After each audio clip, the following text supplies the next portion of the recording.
sommes-nous? On ne compte plus les villes de province qui ont une nuit debout.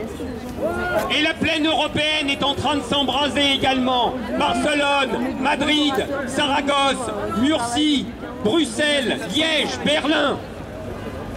La place de la République elle-même s'est donné une antenne à Stalingrad.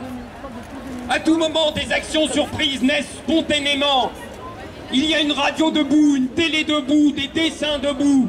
Tout est en train de se remettre debout.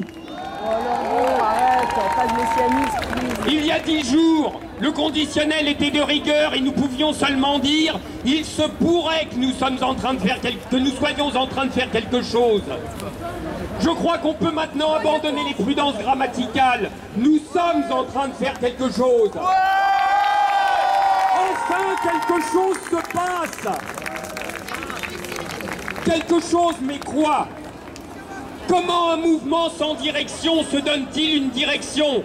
Je veux dire, comment un mouvement sans instance dirigeante se détermine-t-il à prendre une voie ou une autre? Il est certain, en tout cas, qu'il doit en trouver une. Un mouvement qui ne se donne pas d'objectif politique s'éteindra rapidement, soit parce qu'il aura épuisé la joie d'être ensemble, soit parce qu'il sera recouvert à nouveau par le jeu électoral. Comment échapper à cette fatalité? Si tout commence avec les places, rien n'y finit. Or, nous nous souvenons de ce qui nous a jetés dans la rue en première instance.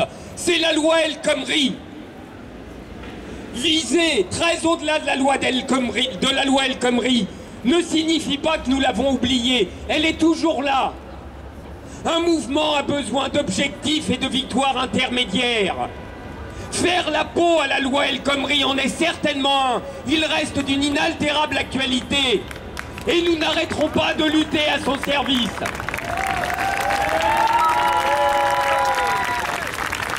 Mais de même que les zadistes n'ont pas seulement en vue un aéroport, mais le monde qui engendre cet aéroport. De même, la loi El Khomri est le rejeton de tout un monde. Dans le monde El Khomri, les salariés vivent dans la peur, et ils sont tenus dans la peur. Il y a de très bonnes raisons à ça. Ils vivent sous l'arbitraire souverain d'un patron qui a tout pouvoir sur eux, parce qu'il tient dans ses mains les conditions fondamentales de leur survie matérielle même. Alors il faut partir de cette expérience commune et en déduire tout ce que nous pouvons. Et d'abord, en se décidant enfin à nommer les choses. Le salariat est un rapport social de chantage. Un rapport de chantage qui ne laisse le choix que de plier ou de se mettre en danger. Nommer adéquatement les choses à l'encontre de tous les recouvrements idéologiques du néolibéralisme. C'est peut-être la première étape pour trouver la force de s'en libérer. Car tout le monde aperçoit alors que si pour mettre fin à la peur, il faut mettre fin au chantage et à l'arbitraire patronal, alors il faut mettre fin à l'ordre social qui arme le chantage et l'arbitraire patronal. Et je veux dire mettre fin, et constitutionnellement, à l'empire des propriétaires.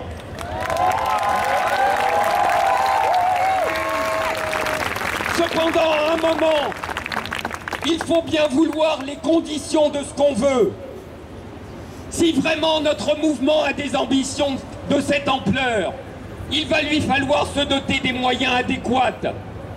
Et pour ma part, je n'en vois qu'un, la grève générale.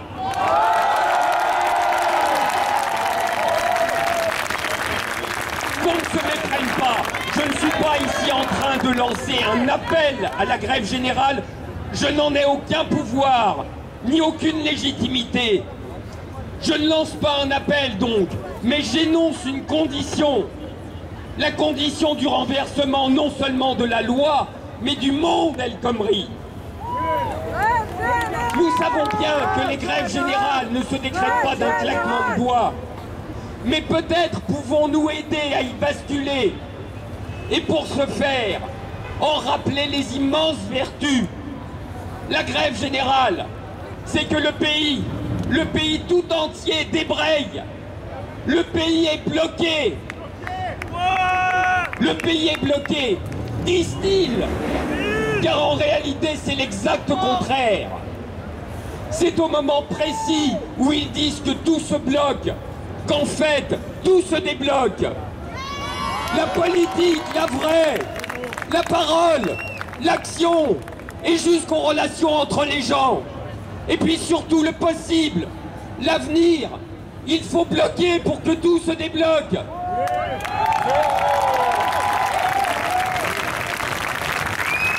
Il y avait trop longtemps que ça craquait de toutes parts.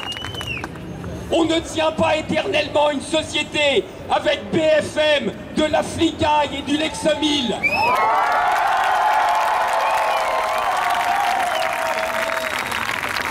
Vient fatalement un moment où les têtes se redressent et redécouvrent pour leur propre compte l'immémorialité de l'insoumission et de l'affranchissement. Ce moment, c'est le nôtre. Ce moment, c'est maintenant.